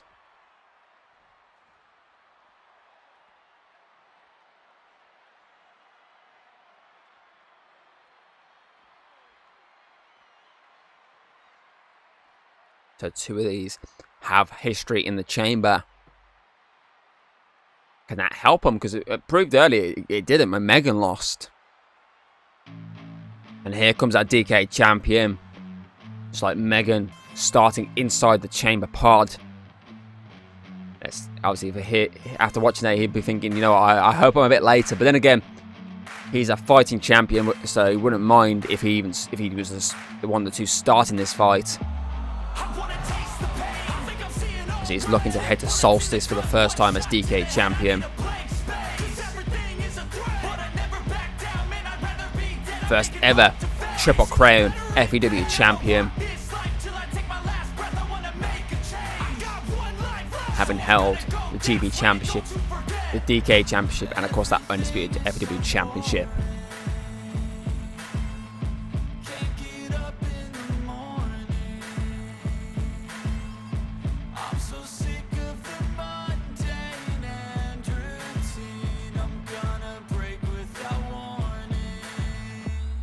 can he do it here tonight? Become the second person in the history of FAW to defend a title successfully inside the chamber. Or will he follow in Megan's footsteps and fall short? Of course, just like Megan, no qualification required for Thomas. Being champion, he entered automatically. And is that the last time he'll be seeing that championship? Or can he survive Chamber of Champions?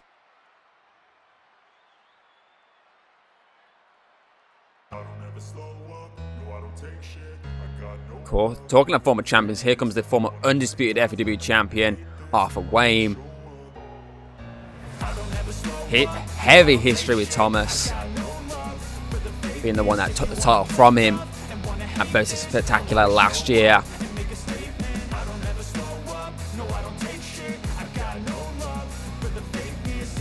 But can he take the DK Championship from him here tonight? 2 matches in a row against Thomas. Of course, completed him in the All Out War matchup. 2 losses since losing that Undisputed title.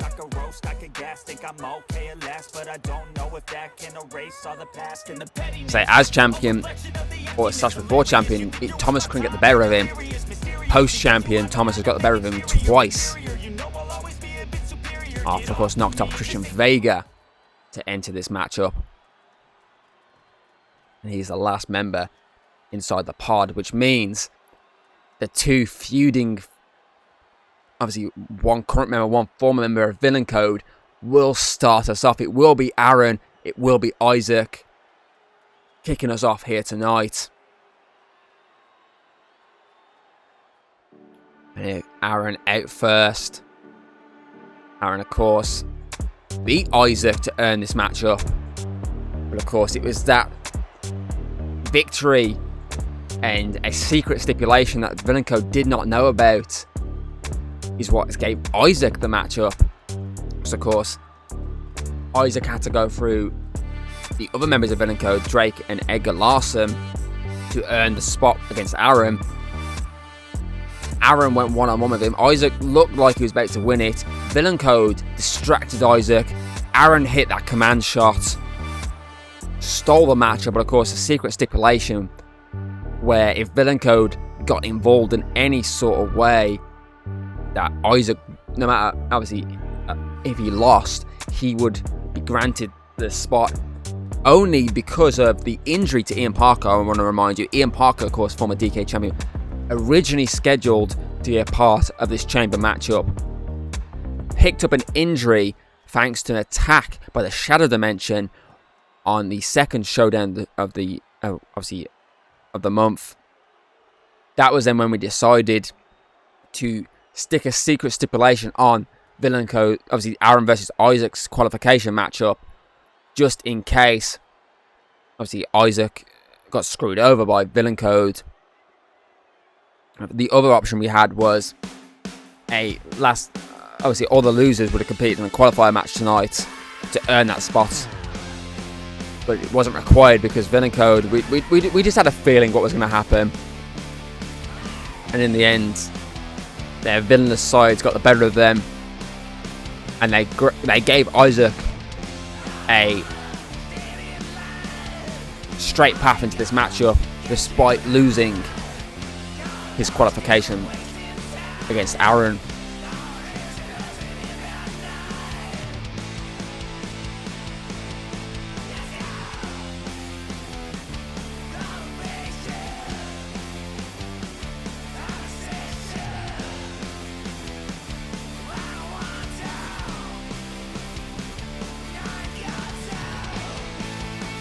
Isaac assessing the field here. His first ever Chamber Champions matchup. Same as Aaron, same as Thomas, same as Arthur. So you got to argue the ball has got to be in the court of Ivan and Leon a little bit, because they know what it's like to compete in one of these matchups. So it's going to be Isaac and Aaron kicking us off.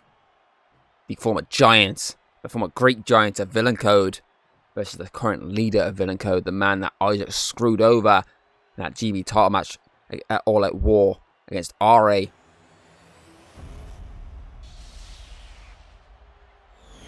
So which one of these 6 men will walk away as DK champion? Aaron striking first, but it just does not faze Isaac.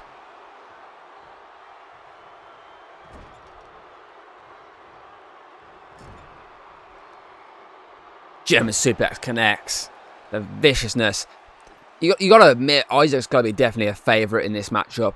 So what you'll look at is Arthur and Thomas, both are former Undisputed champions. Both have been champions in FEW.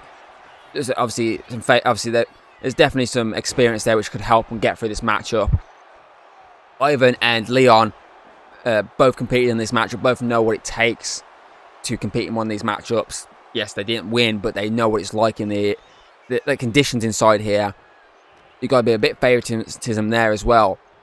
And then between these two, the size of Isaac has got to give him a lot of favoritism. A lot of high odds.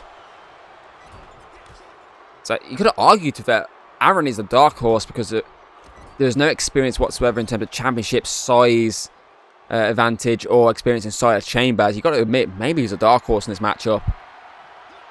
He's just got to find a way to survive Isaac. He's got to hope the countdown clock kicks in soon enough to allow another member of the matchup to get involved, because that would just give him a little bit of breathing room.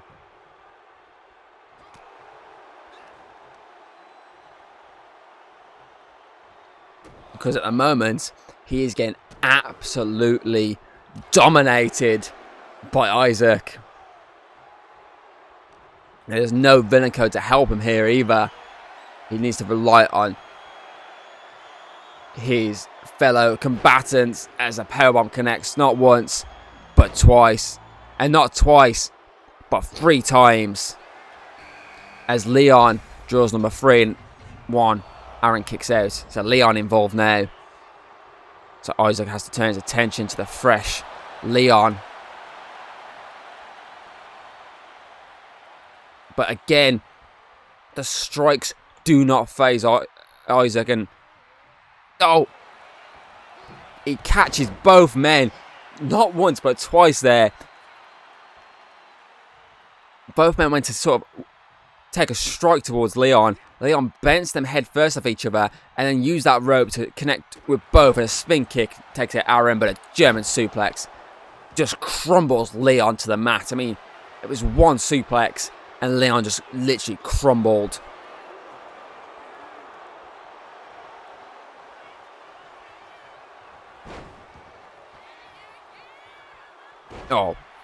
Moonsault connects. Isaac taking the fight here to Leon.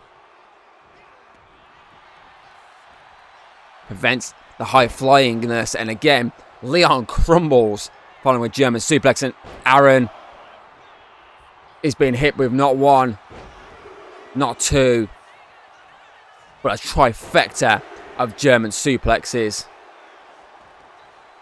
Or in Isaac's case, Greek suplexes. 2. Aaron kicks out though.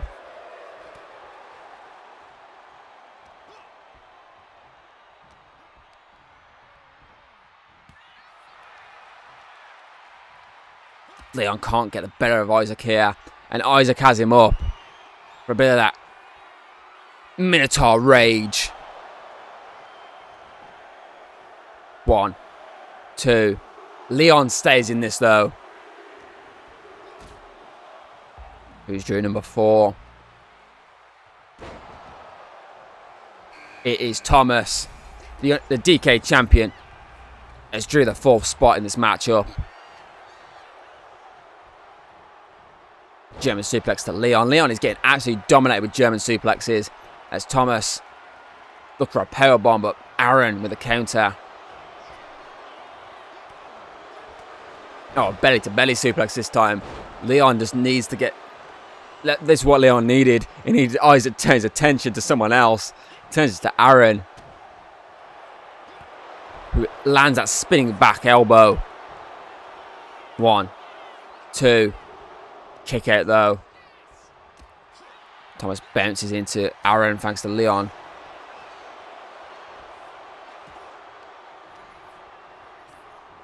Leon sent outside the ring. Oh, command shot does not connect. This time, Isaac one step ahead of Aaron but gets dropped by the DK champion. 1. You would have thought if that command shot had connected with Isaac, that would have been his time in the chamber over. But he learned his mistake from Showdown and managed to get underneath it.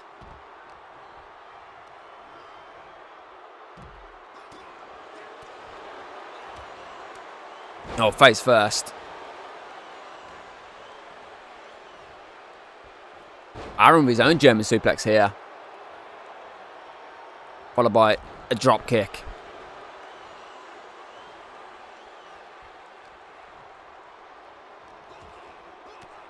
Thomas countering. And again, Leon, I wish I had a count for how many times he's been hit with that German suplex now.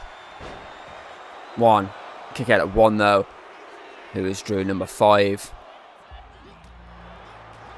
I feel sorry for him. He's been just absolutely dominated here. And here we go. That Minotaur's Rage. 1, 2, 3. Leon is eliminated. I mean, for his well-being and his health, you've got to admit it was probably the right call. Face first goes Aaron as Arthur Wayne takes on Isaac. Arthur just drew number 5. I got distracted by the elimination of Leon as Thomas and Arthur reigniting that rivalry.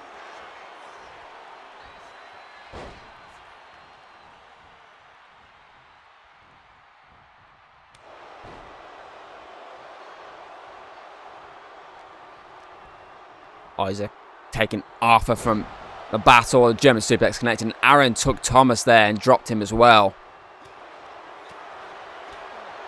That trifecta of German suplexes does not connect with Arthur. Too experienced to take the hit there. Raking at the back. So Ivan patiently waiting that final spot. He would have looked at earlier where Ellie drew the final spot and became Apex champion. He's got to be thinking, you know what? This could be my time to finally win a singles championship. I've been trying since 2022. Can I finally do it here tonight?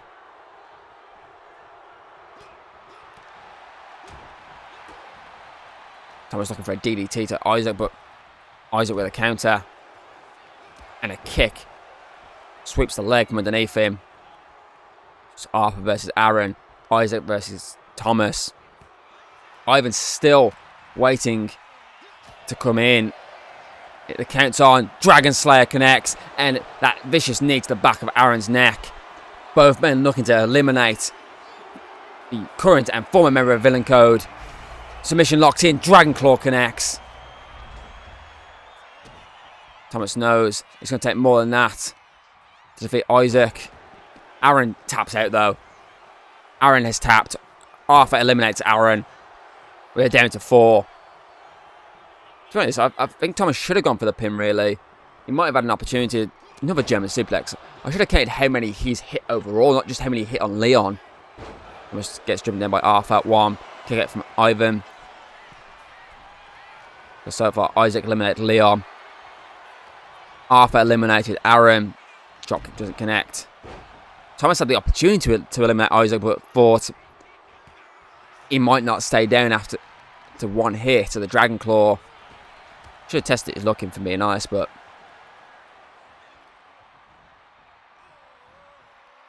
that's just my opinion.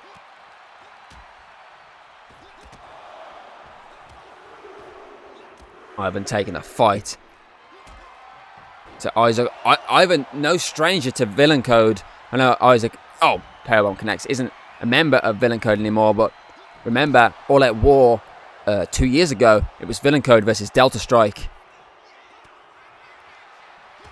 Clothesline connects.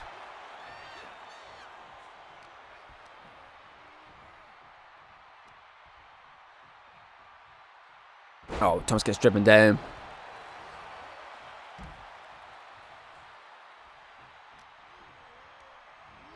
and gets sent out. It's Ivan versus Arthur. Clothesline connects. Ivan, the only one standing tall right now, going for a pin. 1. Kick out at 1 though.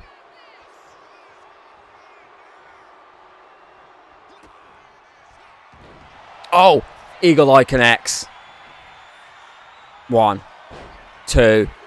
Arthur stays in this though. Isaac also went for a German suplex. Gets caught with a stunner.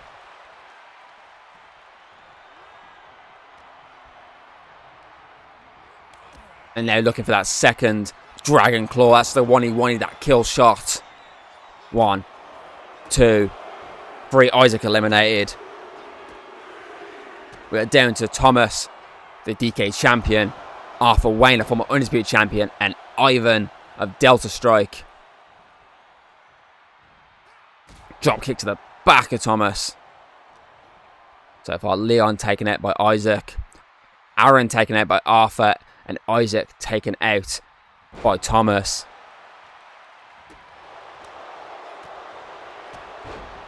Super kick to the face. Arthur with that vicious combination before turning his attention back to his former rival Thomas. Looking to steal a second championship from him.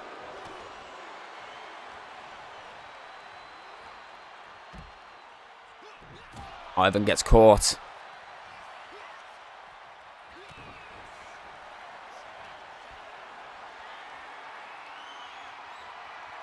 Oh, drives him down.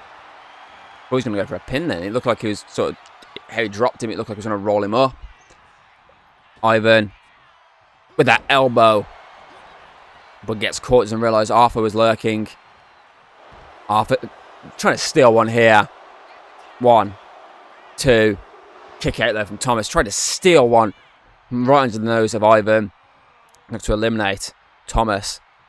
Wasn't just trying to steal the pin from Ivan. Oh, Eagle Eye connects.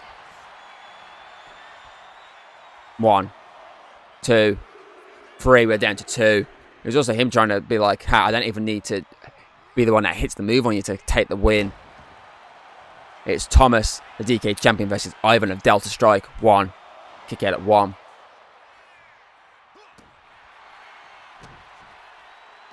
But Thomas has 1 elimination. Moonsault connects. Ivan has 1 elimination. Arthur has 1 and Isaac has 1. One of these two will claim the second elimination of their evening. Thomas locking in that Dragon Slayer. Can he make Ivan tap? No, he cannot. Ivan gets out of it.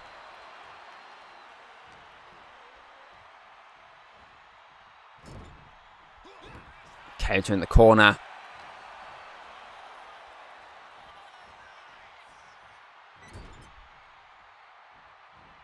Takes a run up. Lands the elbow across the face. That forearm strike. Looking for a super kick. Does not connect. Ivan gets out of the way. Counter. These two know each other so well from their history battling over that Undisputed title during Thomas's time in the Draconics. Stomping away in the corner there is Ivan.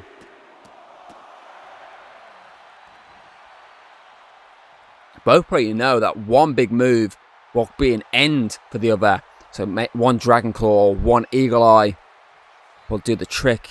I reckon it's Ivan full control right now of this DK Championship matchup. 1, 2. Thomas with the shoulder up though.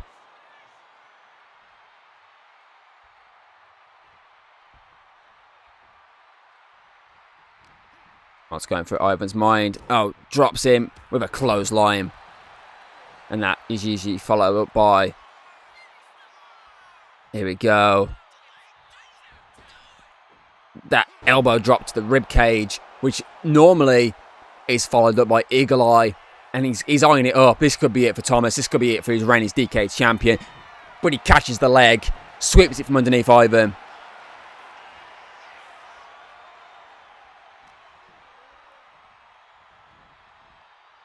face first of the turnbuckle. Scoops him up, slams him down. I just realised what he's going for. I keep bringing it on about the Dragon Claw, but I keep forgetting he's got this in his arsenal. That vicious knighthood. 1, 2, 3. Thomas get the right words out here, Tom. Thomas retains the DK Championship in a really great main event of Chamber of Champions. I mean, we've had an excellent show overall, and this just tops the night off perfectly. And just like Ari earlier, Thomas showing the battle damage from this matchup, so he now heads to Summer Solstice as your DK champion.